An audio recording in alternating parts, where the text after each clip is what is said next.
kedai ketan tunnel. Alhamdulillah, terima kasih Bapak Ibu pembeli kedai ketan tunnel semua pasti berkenan untuk menikmati ketan tunnel aneka topping yang nikmat, juga minuman-minuman tradisional yang sehat. Saya Rini Kusuma, bakul ketan tunnel, bersyukur sekali. Terima kasih banyak Bapak Ibu masih tetap berkenan hadir di sini di kedai ketan tunnel yang sederhana ini. Seperti malam hari ini di tengah-tengah kedai ketan tunnel ada sosok yang istimewa, warga kota Surabaya yang sangat perhatian pada kotanya. Ini bisa saya lihat dari postingan-postingannya di media sosial beliau. Ada Mas Kunchar Sono Prasetyo, pecinta sejarah kota Surabaya. Mas Kunchar, terima kasih, selamat malam.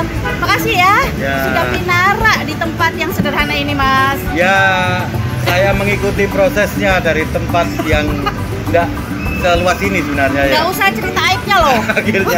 akhirnya sekarang ya luar biasa lah, kita bersyukur. Enggak, ini masih tetap berjuang. Iyalah, kalau prosesnya perjuangan. Tapi setidaknya kita sudah bisa memulai. Ya. Kan ya. babat alas di sini. Babat alas dulu. Kan belum ada. Iya, betul. Nah, sekarang kan kemudian akhirnya menginspirasi teman-temannya yang lain untuk. Ya, ada juga yang ikut meramaikan. Itu yang penting.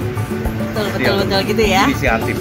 Mudah-mudahan sih kadang-kadang nggak merasa, tapi ternyata juga ada yang memperhatikan, termasuk Mas Kunchar. Prinsipnya kan kita hidup harus menjadi inspirasi bagi banyak orang. Iya, amin. Mudah-mudahan punya sedikit banyak manfaat. Iya. Oke, Mas Kunchar. Wah, ini monggo sambil menikmati ketan tunnel, bubuk kedelai dan wedang jahe. Mudah-mudahan suka dengan ketan ya. Ya, saya beberapa kali di sini makan ketan. Iyalah. Ini kan sebenarnya makanan pokok. Masa sih? Bukan, maksudnya begini. Sebelum kita mengenal nasi, ketan ini kan sebenarnya sering menjadi makanan pokok selain umbi-umbian yang lain. Betul. Banyak juga mungkin yang ada beberapa ini ya keluarga atau mungkin zaman dulu yang mungkin akses kepada makanan pokok seperti beras juga sulit gitu. Ya itu sih, ini kuliner Nusantara warisan nenek moyang kalau saya nyebutnya gitu, karena kakek nenek saya juga makannya ketan. Nah itu. Oke Mas Kunchar, pekan ini kemarin 31 Mei itu kan ulang tahun kota Surabaya kita tercinta. Kita ucapkan ya Sugeng Ambal Warso untuk kota pahlawan kota Surabaya ke 728. Waduh, selamat hari jadi. Usia yang banyak sekali jumlahnya. Siapa yang ngelahirin? Gimana ceritanya? Tapi yang jelas adalah ada satu tanggal yang bisa kita jadikan bersama-sama untuk memperingati hari jadi kota Surabaya. Nah, Mas Kunchar, gimana sebagai warga kota Surabaya melihat kota Surabaya kita sudah 728 tahun? Ya, kita melihat di permukaan memang kota ini terutama 10 tahun terakhir itu mengalami lompatan kemajuan yang luar biasa. Tampaknya nggak 10 tahun terakhir. Saya pikir kalau upaya untuk mengubah dari sebuah kota yang konvensional seperti pada umumnya itu, waktu itu saya kebetulan jadi wartawan. Jadi ketika sejak pergantian dari wali kota Cak Narto ke Bambang Dea, sebenarnya inovasi itu peletak dasar perubahan itu sudah dibangun ketika Bambang Dea, yang kemudian dilanjutkan sama Bu Risma. Yang paling menurut saya paling sesuatu yang keren adalah ketika Bambang Dea waktu itu mengubah semua pom bensin yang ada di jalur hijau ditutup dan dikembalikan lagi sebagai jalur hijau. Itu upaya yang waktu itu sesuatu yang saya pikir tidak pernah dipikirkan oleh yang lain, karena mengembalikan lagi fungsi ruang terbuka hijau seperti semestinya. Karena sebelumnya kita ini tidak pernah menempatkan sesuatu yang kita rancang sesuai fungsinya. Kalau kita melihat di beberapa tempat itu ruang terbuka hijau dijadikan tempat-tempat yang sebenarnya tidak ada hubungannya sama fasilitas sosial. Nah, saat itu ketika zaman pemerintah Bambang Dea, upaya itu dimulai, dari gerakan-gerakan. Misalnya Taman Bungkul dikembalikan lagi fungsinya sebagai taman. Karena sebelumnya bukan taman. Saya masih ingat masih berupa hamparan pasir, tanah berpasir yang tidak ada tamannya. Sekarang namanya Taman Bunga. Nah, zaman Bu Risma kemudian berkembang lebih banyak lagi, lebih aktif lagi ya. Memang yang signifikan adalah perubahan visual dari gersang menjadi hijau. Ya. Tetapi ada hal sebenarnya beberapa yang juga dilakukan oleh wali kota sebelumnya. Cuman tentu saja kita tidak bisa melihat satu pemimpin itu dari satu sisi saja. Jadi misalnya, oke lah kita melihat bahwa beliau berhasil di bidang ruang publik, memperbanyak taman, memperbanyak aktivitas sosial, tempat-tempat olahraga, tempat-tempat diskusi segala macam. Tetapi ada satu hal yang tampaknya masih menjadi PR.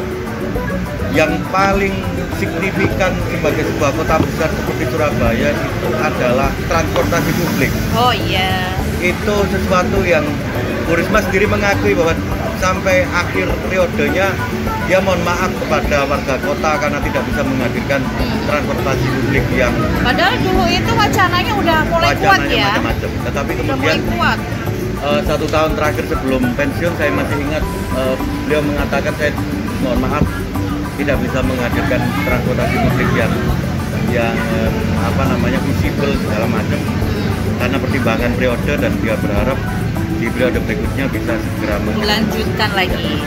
Jadi kalau tadi fondasinya sudah mulai Cak Narto, kemudian Pak Bambang Deha, berarti modelnya apa ya? Development perkembangan kemajuan kota Surabaya itu ya sustainable gitu ya.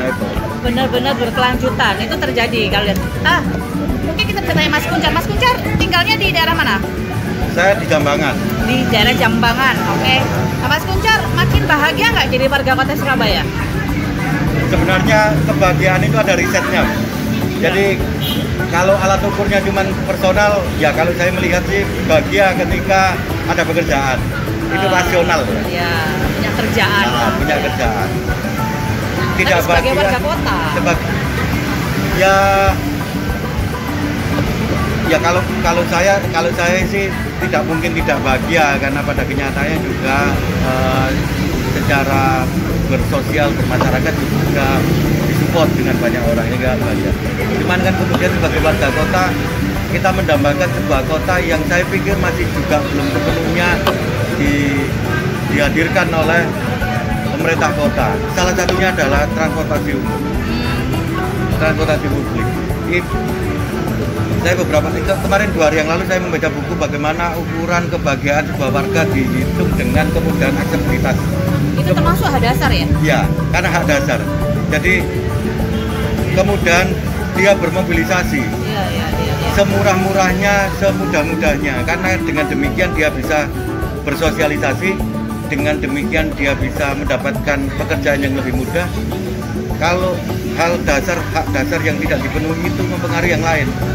Kemudian kita bawa sepeda motor sendiri, kita harus beli sepeda motor, atau naik ojek online juga kita harus biaya lebih segala macam.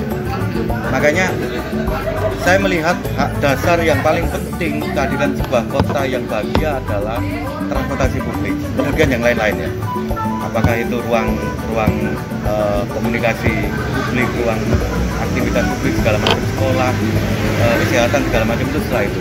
Tapi transportasi publik itu penting karena ciri sebuah masyarakat modern adalah mobilitas.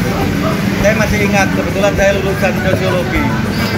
Jadi dulu pernah membuat indikator modernitas warga. Alat ukurnya adalah mobilitas. Dia semakin mobile itu ukuran modern. Jadi ketika ada pertanyaan kapan terakhir Anda ke pasar gitu misalnya, minggu lalu, itu indikatornya bahwa dia tidak modern. Jadi semakin modern itu semakin mobile. Nah, penunjang dari mobile-nya warga itu adalah transportasi. Iya. Oke, padahal sister city-nya Surabaya ini kan cukup banyak ya. Punya sister city beberapa kota di luar negeri yang juga kota-kota maju cukup banyak. Tapi angka 728 tahun hari jadi untuk menghadirkan transportasi massal, transportasi publik yang representatif, mengapa ya kok masih sulit gitu loh Mas Kunchar? Kenapa? Kalau saya belajar melihat dari problem yang disampaikan sama pemerintah kota sebelumnya, kita ini terkendala terhadap regulasi. Jadi regulasi. Karena nggak bisa berdiri sendiri. Iya. Okay. Misalnya begini. Ketika kemarin kita punya gagasan menghidupkan kembali tram, ternyata jalur-jalur tram lama itu bukan aset pemerintah kota, tetapi aset PT Kereta Api. Nah, ketika kemudian connectingnya dengan misalnya Surabaya kan bukan sebuah kota yang berada di ruang hampa. Dia bisa hidup karena ada Sidoarjo, ada Mojokerto, ada beberapa kota di lainnya. Nah, ketika connectingnya ini hanya untuk Surabaya saja, sebenarnya tidak ada maknanya. Iya. Dia harus menghubungkan dengan kota-kota yang lain. Betul. Nah, ketika terhubung dengan kota-kota yang lain, itu berarti tidak cukup pemerintah kota, harus melibatkan pemerintah provinsi, harus melibatkan pemerintah sekelilingnya juga ya. Itu yang kemudian membuat Surabaya tidak luas. Tidak seperti Jakarta misalnya yang supporting dari pemerintah pusat juga penuh, dan fungsi dan pemerintahan dia bukan pemerintahan kota tapi provinsi, dan ada blueprint pengembangan transportasi publik tidak hanya untuk Jakarta tapi untuk wilayah penunjang Jakarta. Itu yang membedakan dengan Surabaya. Saya pikir harus ada gebrakan. Saya berharap pemerintah kota yang baru ini melakukan upaya yang extraordinary. Jadi ada upaya gebrakan yang benar-benar bisa menjebol kebutuhan. Karena ini problem yang tampaknya kalau kita tetap melakukan cara-cara konvensional nggak akan tetap bisa. Oke, itu ya. Jadi kalau secara personal, Mas Kunchar ini sangat membutuhkan transportasi publik. Ini serius nih ngomongnya. Mau nggak sambil dinikmati loh. Nanti dingin ketanya. Dijak ngomong serius jadi serius. Jadi serius. Iya loh, ada tombolnya soalnya. Karena setelannya serius. Iya, ini guyon boleh sih.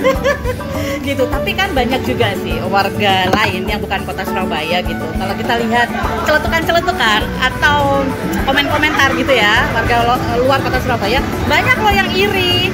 Surabaya sekarang makin rindang, makin hijau, makin nyaman untuk ditinggali, makin mudah dalam pengurusan administrasi warganya. Banyak yang iri, banyak yang ingin gitu menjadi warga seperti warga kota Surabaya. Nah, itu gimana? Layakkah warga kota lain itu iri? Ataukah tidak perlu iri sih sebetulnya? Atau gimana? Ini pertanyaannya, apakah Surabaya ini lebih maju atau memang daerah-daerah itu yang ketinggalan jauh? Nggak tahu gimana ya tolak ukurnya. Bisa jadi gitu ya? Atau gimana? Ya, nggak tahu. Saya pikir kalau kemudian dibandingkan gini ya, pertimbangannya kan bukan nggak mungkin apple to apple. Kita membandingkan misalnya Surabaya dengan coba Sidoarjo gitu, yang paling dekat. Surabaya dan Sidoarjo aja. Sidoarjo itu sebenarnya kasihan kalau aku melihat ya. Kenapa? Warga Sidoarjo itu kayaknya 60% itu kos-kosan. Kebanyakan orang Surabaya yang titip tidur di Sidoarjo hidupnya di Surabaya. Iya, Surabaya kalau siang kan banyak, 2 kali lipat jumlahnya. Banyak, kalau malam berkurang karena pulang ke Sidoarjo. Dia volume penduduknya banyak, luasan wilayahnya banyak, APBD-nya nggak banyak. Makanya kita nggak bisa ikut level to level. Jadi nggak bisa ya, warga tempat lain Sidoarjo misalkan pengen kayak Surabaya gitu Surabaya. Ya. Masa dari Ahmad Yani Seret masuk Bundaran Baru, setelah itu keluar, waduh kecil. Saya pikir kalau Anda lebih empati sama pemerintah kota Sidoarjo malah kasihan. Iya. Jadi Sidoarjo itu luasnya 5 kali luas Surabaya, bayangkan. Iya, betul. APBD-nya 2,7 triliun kalau nggak salah. Surabaya 10 triliun. Oh. Penduduknya Sidoarjo itu ya taruhlah separuhnya adalah orang Surabaya yang diketipu. Dia membuat beban. Nah, makanya sebenarnya menyelesaikan problem Sidoarjo tidak sekedar hanya Sidoarjo. Iya. Surabaya juga sekedar Surabaya. Jadi makanya fungsinya gubernur adalah mengkolaborasikan kawasan-kawasan di Surabaya menjadi sistem.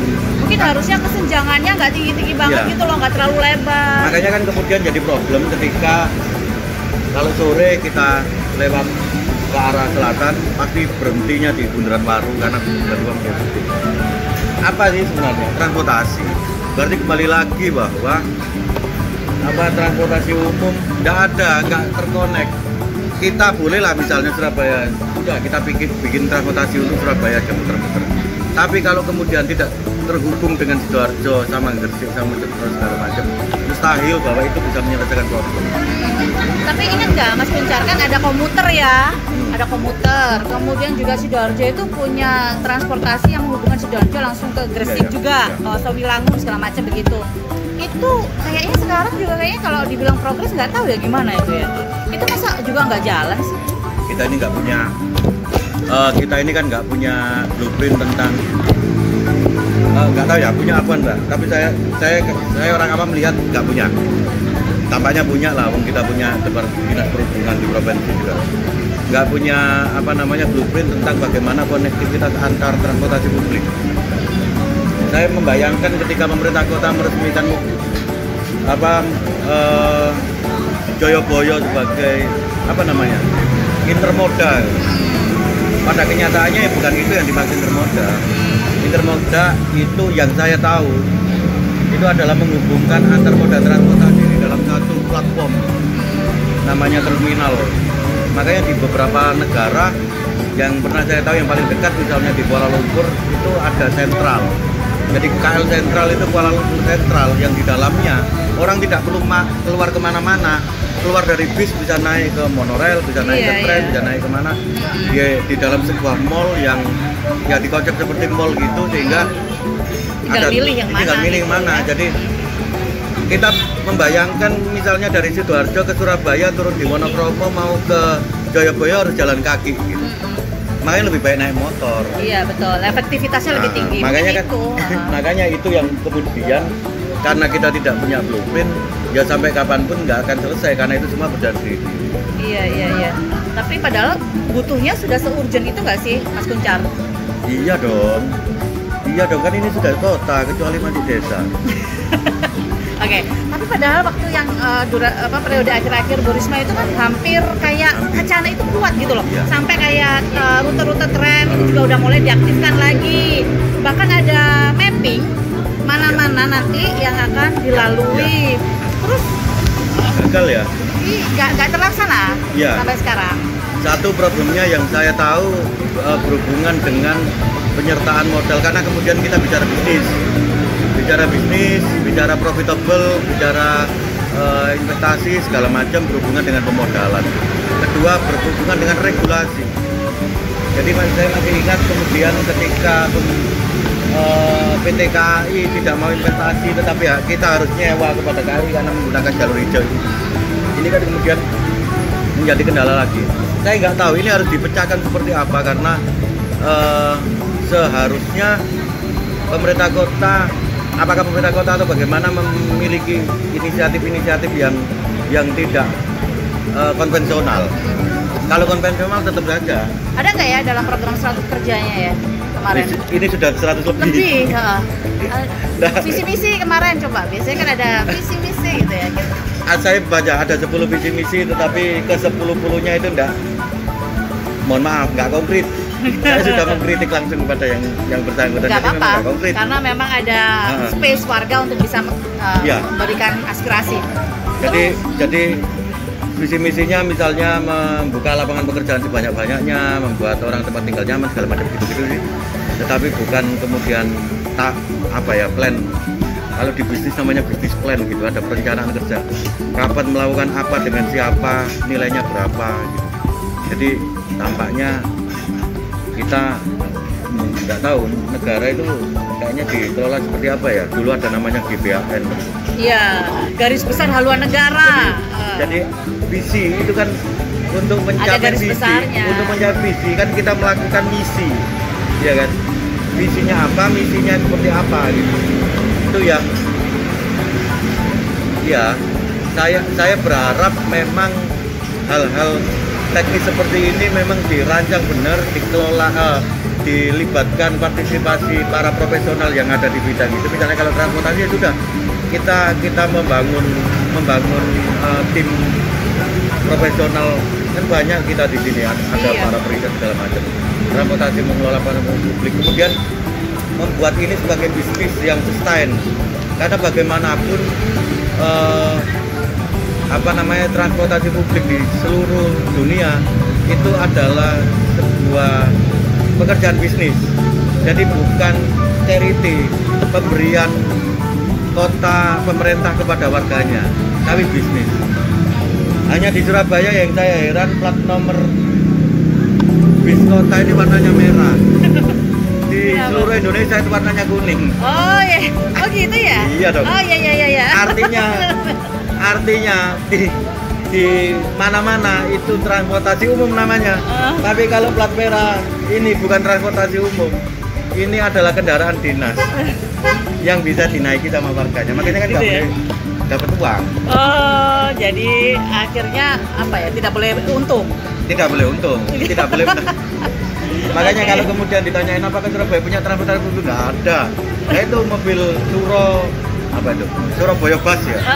Itu bukan transportasi umum. Contohnya platnya bukan plat umum, Platnya merah. plat merah. Oke, padahal kan tema yang ulang tahun Surabaya 728 tahun ini kan disebut-sebut ya, istilahnya apa, bersama-sama untuk mewujudkan Surabaya maju gitu ya. Ya. Kalau kemudian transportasi publik yang representatif belum ada, sudah bisakah sebuah kota itu disebut kota maju? Sekarang ini wacananya semuanya arah indikator kemajuan sebuah kota adalah smart city. Smart city itu bagaimana kita, tidak hanya pemerintah ya, kita sebagai warga itu menjalankan segala aktivitas di kota ini secara cerdas. Indikatornya adalah kemudahan mendapatkan pekerjaan dengan smart, kemudahan mobilitas penduduknya dengan smart, kemudahan mengakses administrasi kependudukan dengan smart, perizinan semua dengan smart. Nah, sekarang jika dibandingkan dengan kota-kota lain ya jelas Surabaya jauh lebih smart dibandingkan tempat lain. Tetapi kan sebenarnya gini loh, saya sih sebenarnya logikanya begini. Kita selalu bangga bahwa Surabaya ini kota terbesar kedua. Setelah Jakarta baru Surabaya. Tapi Jakarta pun ada yang menyebut karena Jakarta itu provinsi loh. Ya, oke. Berarti Surabaya itu kota terbesar ke-1, iya kan? Taruhlah kota terbesar ke-1. Jangan bandingkan dengan kota lain dong. Wong jelas menang dong. Wong dia ke-1. Bandingkannya dengan negara lain. Iya. Negara berkembang lain ini taruhlah Malaysia lah. Jangan ke Singapura. Dibandingkan dengan sister city-nya ya. Sister City gitu misalnya. Ya, saya nggak berani ngomong. Ya kita melihat seperti ini ya luar biasa lah. Artinya kalau kemudian orang Sidoarjo membandingkan yang nggak bisa, jangan lah. Saya malah kasihan itu sama wali kota, Gitu ya? sama bupatinya. Kalau dibandingkan dengan apa, mana lagi ya berarti kalau gitu? Nggak ada dong. Nggak ada ya? Juara 1. Iya. Kalau yang tetangga-tetangganya Surabaya, Sidoarjo, Gresik, Mojokerto. Nggak tahu kalau mungkin Gresik sama Sidoarjo gitu ya. Tapi kalau Surabaya sama Sidoarjo jangan, ya pasti menang Surabaya. Iya. Seperti itu, 728 tahun. Nggak, saya ngomong begini bukan kemudian benci Surabaya, cuman gini.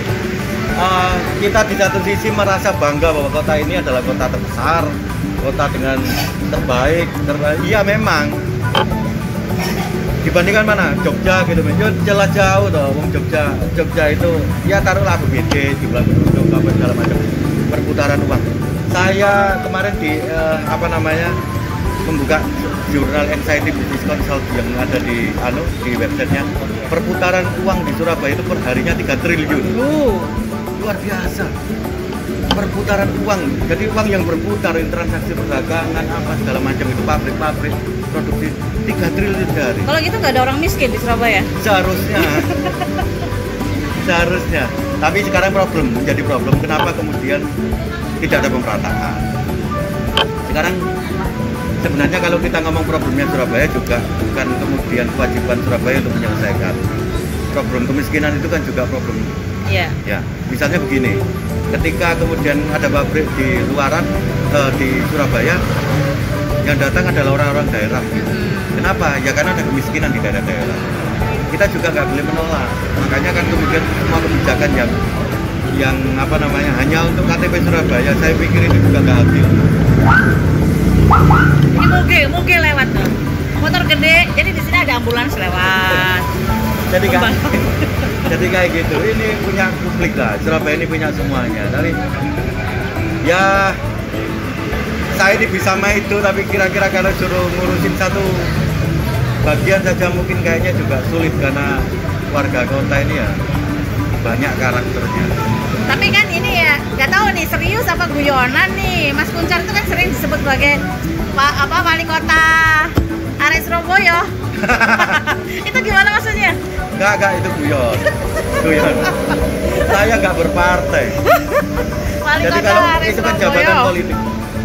Wali kota, gubernur, lurah itu kan jabatan politik. Dan saya tidak pernah menjadi bagian dari. Tertarik nggak ya, memberikan kontribusi tenaga pikiran suatu saat nanti menduduki jabatan itu, jabatan publik itu gitu loh. Ini kalau bahasa membualnya kan begini ya, kalau warga Surabaya menghendaki pasti selalu kalimatnya gitu. Enggak lah, saya merasa masih belum sanggup. Tapi banyak pemikiran yang ada di dalam kerangka berpikir ya untuk kota Surabaya ini sebetulnya, ya kan Mas Kunchar? Ada nggak punya komunitas gitu nggak yang untuk supaya aspirasi ini, suara ini lebih nyaring terdengar, lebih ada salurannya, ada nggak gitu? Mas Kunchar membentuk kayak gitu nggak? Begini, oh ya, kalau saya sebenarnya sudah sejak lama menjadi bagian dari civil society, jadi masyarakat sipil yang memberikan, yang selalu kemudian membangun kolaborasi untuk menyuarakan apa gitu sampai sekarang. Belakangan kan kemudian saya concern di studi tentang sejarah dan perkembangan kota. Nah, seperti ini kan kemudian saya punya tempat untuk base camp, kemudian sering diskusi, sering bikin event, bikin tulisan segala macam. Tetapi civil society kan tidak punya kekuatan dorong, kekuatan tekan. Kalau bisa jadi kuat juga loh. Ya. Bentar ya Mas, ini patwal lewat. Ini patwal lewat. Gubernur. Ngawal pejabat. Oke. Ya. Jadi ya itu sih. Artinya memang kita nggak boleh munafik, tetapi itu fakta hukum bahwa kekuatan yang paling efektif untuk mengubah keadaan adalah menjadi pemimpin politik. Itu pasti. Pastinya kenapa? Ya, faksun hukumnya seperti itu. Kita teriak-teriak sekuat apapun, kalau kita tidak mengendalikan, tidak menjadi pemimpin politik, ya bisa didengar dan dijalankan, atau didengar saja, atau tidak didengar, apalagi dijalankan. Boro-boro didengar, alhamdulillah iya. Juga kalau didengar. Tapi kalau kepingin mengubah keadaan, ya menjadi pejabat politik, nggak boleh naif. Tidak kemudian itu pilihan yang salah. Tetapi kalau pertanyaan ini ditanyakan sekarang, bagi saya belum relevan untuk ditanyakan. Belum relevan untuk ditanyakan. Nanti aja nanyain ya kapan-kapan. Ya. Tapi kemarin tuh ada postingannya Mas Kunchar yang menarik sih. Saya baca karena saya followernya. Jadi saya baca dong. Menggugat tanggal 31 Mei sebagai tanggal hari jadi kota Surabaya. Ya, saya yakin bahkan wali kota sekarang, Bu Risma, Pak Bambang, Cak Narto juga tidak tahu. Sebenarnya yang kita ulang tahun nih, setiap tahun ini karena apa? Peristiwa apa? Apakah ada sertifikat kelahiran? Atau ada proklamasi kemerdekaan Surabaya atau apa tanggal 31 gitu? Tidak ada yang tahu. Tidak ada yang tahu. Tahu-taunya cuma cerita konon katanya kan. Konon katanya, loh, kita harus kritis lah. Hari ulang tahun kemerdekaan Republik Indonesia, semua orang tahu bahwa waktu itu adalah pembacaan proklamasi oleh Presiden Soekarno. Tapi ketika ada pertanyaan ulang tahun Surabaya 31 Mei tahun 1293, itu ada peristiwa apa? Bingung. Oh, yang selama ini saya ada bukunya. Yang selama ini orang mencatat bahwa ada peristiwa Raden Wijaya mengusir tentara Tartar. Nah, sekarang pertanyaannya, ini karena saya ngomong karena teman-teman tim sudah membuat rumusan. Yang Itu kalau kemudian disidang secara akademik tidak mungkin bisa terbantahkan. Pertanyaan ini, satu, peristiwa itu di mana? Apakah di Surabaya atau di tempat lain? Karena tidak ada yang bisa menjawab apakah peristiwa itu di Surabaya atau di tempat lain. Jangan-jangan kan dia menyebut di ujung Galuh gitu. Ujung Galuh itu di mana? Tidak ada yang bisa jawab. Jangan-jangan peristiwanya di Tuban. Ya, kalau di Tuban lo ngapain kita bikin? Terus yang kedua, tanggal 31 itu dasarnya apa? Saya buka-buka buku laporan tentang kajian yang dulu. Masa nggak ada prasastinya kayak bentarnya? Nggak ada. Itu yang menarik ya. Kita tidak pernah kritis. Lah terus gimana dulu? Nah, ini kan kita sejarah nih. Lah cikal bakal 31 sampai detik ini loh. Lah iya makanya. Kalau nggak kuat kok diperingati sedemikian meriah dari tahun ke tahun. Itu pertanyaanku. Kenapa? Enggak, kalau logika kebenaran itu kan kesalahan yang disampaikan terus akan menjadi kebenaran. Oh, itu iya. logika kebenaran. Iya. Jadi kebenaran common ya. Seperti itu ya. Jadi itu yang akhirnya kalau menurut saya kita terjebak pada sesuatu yang menurut saya salah. Sebenarnya begini, ini tak gambarkan ceritanya ya, kenapa kemudian hari ini kami rame-rame menggugat hari jadi ulang tahun kota Surabaya. Judulnya gini, saya bawa bukunya tahun 75. Pemerintah kota Surabaya, wali kotanya waktu itu Suparno, mengeluarkan SK tentang penetapan tanggal 31 Mei menjadi hari ulang tahun Surabaya karena pertimbangan dia bikin tim tahun sebelumnya, para profesor, akademisi apa segala macam. Tim ini mengkaji tentang kapan hari Surabaya ditetapkan sebagai sebuah kota. Makanya judulnya Hari Jadi Kota Surabaya. Nah, sekarang pertanyaannya yang paling sederhana, apa indikator sebuah tempat dinamakan kota? Ada pemerintahan kota, kalau kabupaten ada pemerintahan kabupaten. Nah, sekarang 800 tahun yang lalu adakah pemerintahan kota? Adakah wali kota? Tidak ada dong. Catatan yang paling ringkas 1 Oktober 1906. Meskipun sederhana bentuk administrasi Ya, yang paling jangan judulnya jangan Hari Jadi Kota Surabaya. Wong judulnya Hari Jadi HJKS. Hari Jadi Kota Surabaya. Ya Hari Jadi Surabaya dong. Oh gitu. Nah, itu soal judul. Oke, taruhlah itu bukan Hari Jadi Kota lah, Hari Jadi Surabaya. SK-nya perlu diganti. Ya. Sekarang pertanyaan yang kedua.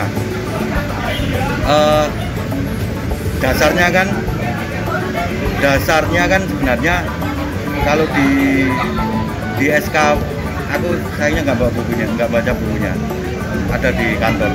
Jadi buku SK-nya itu menyebutkan bahwa tanggal 31 Mei 1293 itu terjadi pengusiran tentara Tartar oleh Raden Wijaya yang setelah itu mendirikan kerajaan Majapahit kan gitu. Nah, pertanyaan yang kedua, sampai sekarang para sejarawan tidak bisa membuktikan lokasi pengusirannya itu di mana. Tidak ada yang menyebutkan kata Surabaya di dalam semua literatur. Tidak juga menyebutkan daerah yang mengindikasikan itu bagian dari Surabaya. Tidak pernah ada.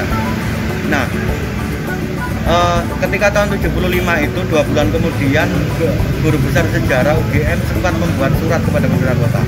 Dia mempertanyakan kenapa ditetapkan tanggal 31 Mei sementara sebenarnya peristiwa pengusiran itu terjadi tanggal 16 April. Apa dasarnya Anda menetapkan 31 Mei? Itu tidak pernah terjawab. Terus kemudian, oke, taruhlah kemudian itu menjadi tanggal pengusiran. Lokasi pengusiran di mana? Tetapi semua sejarawan sepakat dari dasar datangnya tentara itu ada catatannya. Jadi waktu itu Kublai Khan bawa wartawan lah ibaratnya. Jadi humasnya dia mencatat satu persatu peristiwa datangnya, perangnya, kembalinya segala macam. Itu kronik Cina masih ada di sana.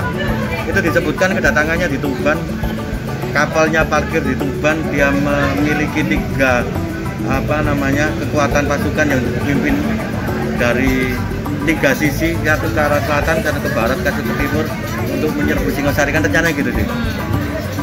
Logikanya, kalau covernya parkir di Tuban, ngapain larinya dari Surabaya? Diduga pengusirannya berada di sekitaran Tuban gitu loh. Oh gitu. Oke. Sebenarnya kita tidak relevan membahas kalau tidak di Surabaya di mana, kan nggak relevan.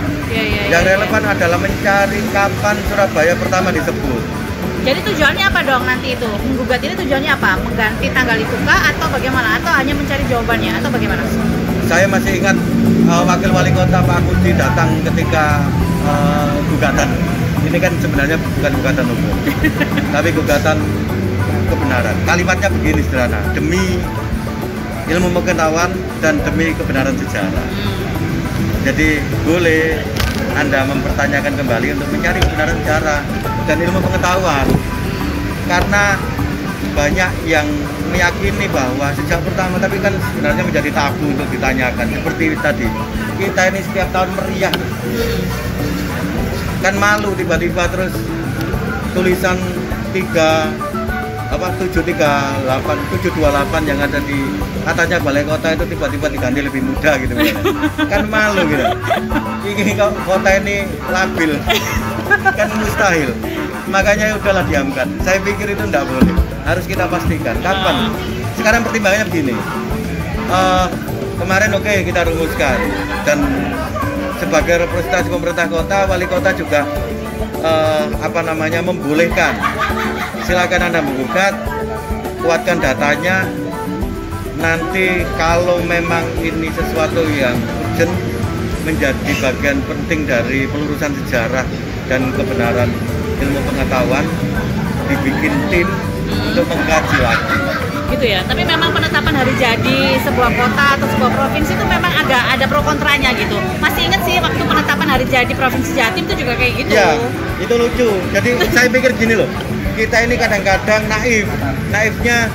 Jadi gimana sih caranya mempertimbangkan sebuah tanggal atau sebuah peristiwa menjadi mau nggak hari jadi, itu gimana kalau gitu harusnya? Ya sudah, kan sederhana. Hari jadi kita dimaknai sebagai hari kelahiran itu kan ketika lahir, bukan ketika proses. Ketika proses atau ketika di tengah jalan tiba-tiba kemudian Provinsi Jawa Timur kan gitu. Hari lahir Provinsi Jawa Timur. Tetapi ketika ditanyain, ketika ditelusuri kapan? Oktober ya? Iya, berapa? 4 Oktober kalau nggak salah.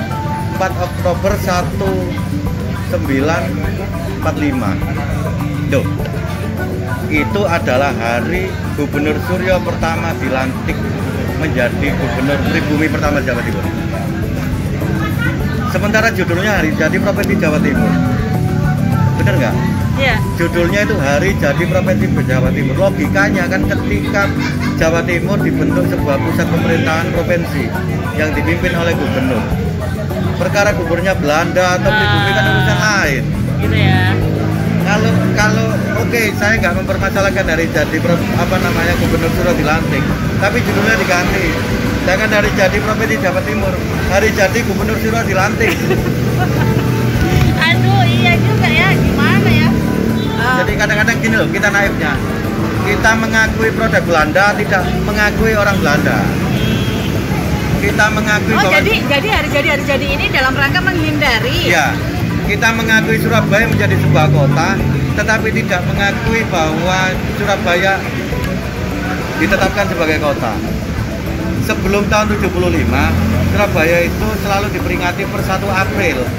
Kenapa 1 April? Karena 1 April tahun 1906, pemerintah kolonial Hindia Belanda menetapkan otonomi kepada kota Surabaya untuk membentuk pemerintahan kota. Oke. Jadi itu yang dinamakan Hari Jadi Kota Surabaya. Sebelumnya kabupaten. Jadi ini bisa mungkin menghindari yang berbau. Iya kan, tapi Belanda ya. Akhirnya. Iya. Semakin menarik.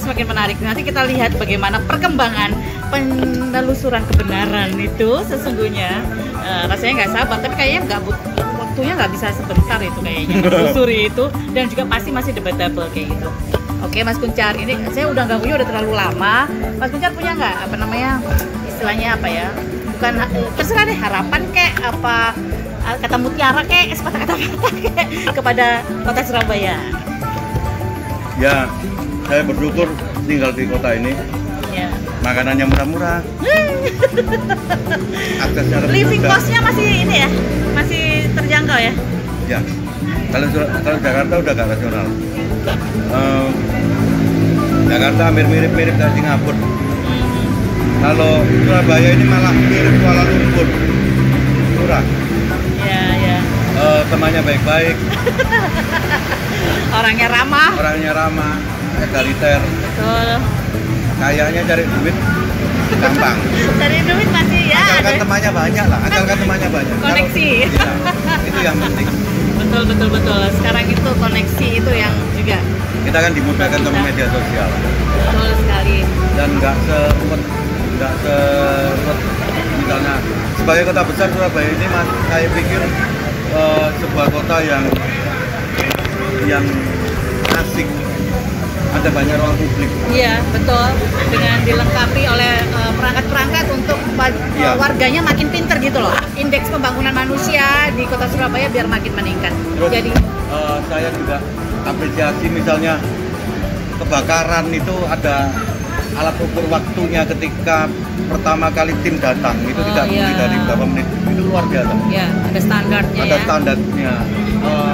Kecelakaan apa segala macam itu responnya luar biasa. Jadi Oke. pemerintah kota terutama di 10 tahun terakhir ini memang benar-benar membuat kota ini menjadi lebih smart. Jadi ini di jalur yang benar. Di jalur yang Sudah benar. di jalur yang benar. Saya pikir di jalur yang benar. Oke. Saya berharap warga kota juga supporting itu bisa diatur lah itu. Kadang-kadang sing rada ya maksudnya begini, kita jangan menganggap bahwa mengatur warga itu juga mudah. Ya, Tetapi tentu saja. tetapi warga juga kadang tidak salah kalau tidak bisa diatur, wong kita ini warga merdeka ya kan. Ya. Tetapi kita sebagai warga itu selalu mendambakan kota seperti Singapura. Tapi kalau Anda sebagai warga Singapura, Anda kepingin tinggal di Surabaya. Sama Sinawan. Iya. Aduh. Serius, saya pernah ke Singapura. Orang Singapura bilang, Anda tidak bisa merokok kalau di depan Anda tidak ada asbak, dimanapun. Tapi kalau di Surabaya, asbaknya ada di mana-mana. Iya. Itu maksud saya, kalau kepingin kayak Singapura, misalnya, ya kita ini bersyukur. Padahal kita juga punya perda loh, kawasan hukum terbatas dan macam-macam. Makanya. Asbaknya ada di mana-mana juga. Tapi artinya kadang-kadang kita ini kepingin maju seperti Singapura, wah semuanya tertata segala macam, tetapi kita juga tidak bisa diatur. Iya. Nyebrang sembarangan, buat rokok sembarangan segala Iya macam. sih. Oke. Itu sih. Ya jadi saya sih tidak banyak berkesan karena saya pernah kerja di Jakarta, balik lagi ke Surabaya karena kayaknya Surabaya ini punya energi untuk menarik. Nyaman lah Nyaman untuk ditinggali. untuk menghabiskan hari tua. Gitu ya. Iya, Tapi iya, Mas iya. Kuncar ini adalah salah satu istilahnya representasi warga kota Surabaya yang sudah nyaman hidupnya. Gitu ya. Berprofesi apa saja juga dilakukan di Surabaya juga. Waduh, terima kasih banyak Mas Kuncar. Terima kasih. Malam hari ini sudah meluangkan waktu berbincang-bincang dengan Oke. Bakul Ketan. Mudah-mudahan berkenan ya. Terima kasih, enak. Terima Datang ke sini lah. terima kasih banyak. Kami juga berharap siapapun yang datang ke kota Surabaya, sempatkanlah singgah sejenak saja ke kedai ketan Kunel ini. Iya. Gitu. Itu tadi obrolan kita dengan Mas Kuncar Sono Prasetyo, pecinta sejarah kota Surabaya. Beliau jurnalis, juga kemudian pengusaha lah ya. Ini pengusaha punya kafe ya, kafe. Ya, Apa sih itu? enggak ada aku sih sebenarnya kalau kafe bukan jadi Apa? Sebutannya apa kalau gitu? Kalau yang mau datang tuh kemana itu tujuannya? enggak, saya punya ruang publik Ruang publik. namanya Loji Besar. Loji besar di Peneleh ya? Peneleh di Makam Peneleh nomor 46. Ya, Ya silahkan. di dalamnya sih ada warung kopi kita, tapi sebenarnya kita hampir setiap malam kita ada diskusi, Nah, ada aktivitas sama pula. silakan bisa ke sana. Apalagi kawasan Peneleh juga kawasan yang punya Sejarah. banyak sejarah sekali yang bisa digali. Kalau kita Surabaya, orang Surabaya nggak ngerti, aduh, kayaknya mulai sekarang harus lebih membuka diri deh terhadap bagaimanakah sejarah kota Surabaya ini. Itu ceritanya. Baik, terima kasih Bapak Ibu pembeli kedai ketan tunnel semua. Mudah-mudahan nggak bosan ya dengan obrolan-obrolan yang kami hadirkan, karena kami tuh selalu berusaha Mas Kuncar untuk membagikan cerita-cerita dari pembeli kedai ketan tunnel yang datang. Contohnya kayak Mas Kuncar malam ini, terus nanti ada siapa lagi gitu. Supaya semuanya bisa saling mendengarkan kisah masing-masing, supaya siapa tahu terinspirasi gitu. Baiklah, kalau begitu masih kami nantikan kedatangannya ke kedai ketan tunnel. Saya Rini Kusuma pamit. Wassalamualaikum warahmatullahi wabarakatuh.